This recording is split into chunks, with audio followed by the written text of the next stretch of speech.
cabelos de vossa cabeça estão todos contados. Querido irmão, querida irmã, nesta sexta-feira nós fazemos memória de Santo Inácio de Antioquia. Pedimos assim a sua intercessão para também nós podermos dar razões da nossa fé. E o evangelho que nos é proposto é justamente esse do conhecimento de Deus sobre nós e todas as coisas. E assim colocando justamente esta condição de que conhece tudo de nós. E de fato, Deus sabe todos os nossos pensamentos, nossa consciência, também o nosso coração. Mas Ele quer que nós possamos fazer essa experiência de irmos ao encontro dEle, de pedirmos, agradecermos aquilo que nós necessitamos.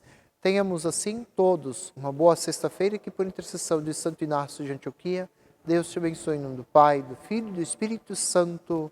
Amém.